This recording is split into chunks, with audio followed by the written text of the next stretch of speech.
जय हिंद सभी को बेटा। सबसे पहले तो आप सभी का हार्दिक अभिनंदन और स्वागत। और प्रस्तुत वीडियो में हम लोग बीए सेमेस्टर 4 का जो पेपर है हिंदी साहित्य का, उसके कुछ महत्वपूर्ण टॉपिक्स के ऊपर डिस्कस करने वाले हैं।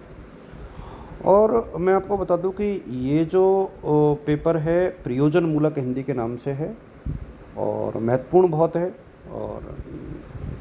और पैटर्न आप सबको पता है कि किस तरीके का पैटर्न जो है आप लोगों के आता है। आप यहाँ पर देखोगे कि 2 भाग में बटा हुआ ये पेपर, जहाँ सेक्शन ए और सेक्शन बी।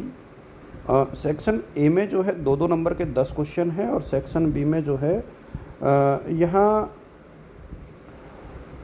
5 यूनिट में से एक क्वेश्चन जो है आपको करना है। 2 क्वेश्चन आएंगे, दोनों में से कोई एक आपको अटेम्प्ट करना है। इस तरीके का ये पैटर्न है।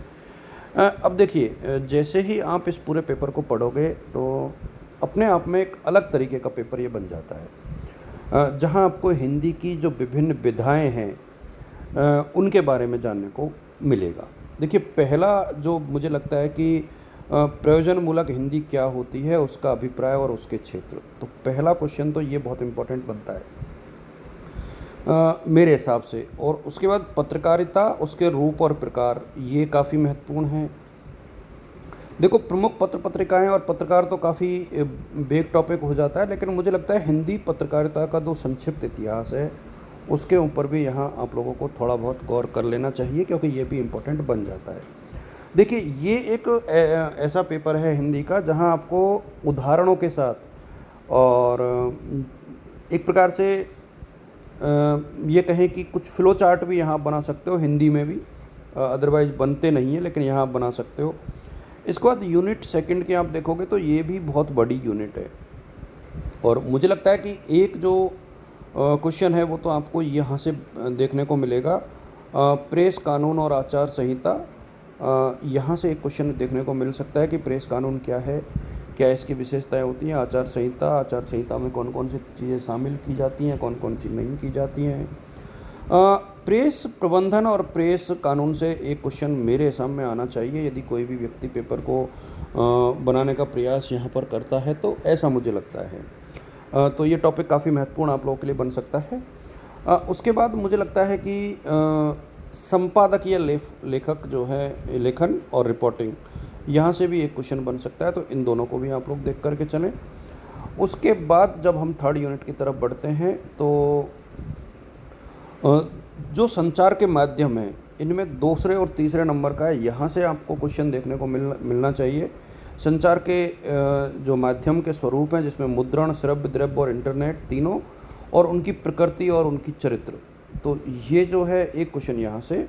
और दूसरा मुझे लगता है कि शॉर्ट नोट के रूप में विज्ञापन लेखन के पे से भी क्वेश्चन आने के आसार होते हैं कि विज्ञापन लेखन क्या होता है, उसके उद्देश्य, उसके स्वरूप और उसका जो भाषिक विन्यास है वो। तो ये चीज़ें आपको थोड़ी सी देख लेनी चाहिए, अच्छे से रीड करना चाहिए। यूनिट 4 की तरफ जब हम लोग मूव करते हैं तो देखिए, यहाँ पर टेलीविज़न और फिल्म लेखन में आप जब जाओगे तो पटकथा लेखन है, संवाद लेखन है, ये दोनों बहुत इम्पोर्टेंट है। साहित्यिक कृतियों का दृश्य माध्यमों में रूपांतरण कैसे किया जा सकता है, ये यहाँ से क्वेश्चन बनता है। और इंटरनेट पर जो सामग्री है उसका सृजन और संयोजन किस प्रकार से होता है, जहाँ एआई भी आपके शामिल हो गया है फ़िलहाल। तो यहाँ से भी प्रश्न के आने की संभावना बहुत ज़्यादा है। यूनिट 5 को आप देखोगे तो पहला क्वेश्चन तो ऊपर की जो पहला टॉपिक है वहीं से बनने के आसार हैं कि अनुवाद क्या है, इसका महत्व, इसकी प्रक्रिया और इसके प्रकार। और उसके बाद मुझे लगता है कि पारिवारिक शब्दावली के अनुवाद की समस्याएं और साहित्यानुवाद की समस्याएं।